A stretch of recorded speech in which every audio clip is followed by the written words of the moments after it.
দর্শক এই মুহূর্তে আমরা আছি সামনে শিক্ষার্থী পুলিশের যে বাধা রয়েছে সে বাধা এবং কি পুলিশ যে লাঠিচার্জ করছে সেখান থেকে সরাসরি দেখানো দর্শক সহিংসে চলছে দর্শক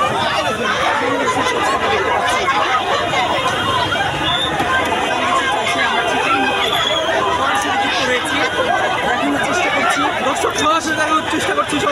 শিক্ষার্থীদের মাঝে যে উত্তেজনা সৃষ্টি হয়েছে সেটি কিন্তু পুলিশ এবং দেখতে পাচ্ছে শিক্ষার্থীর মধ্যে যে উত্তেজনা সৃষ্টি হয়েছে সেখান থেকে এই মুহূর্তে যে নাম শিক্ষার্থীদের সাথে পুলিশের যে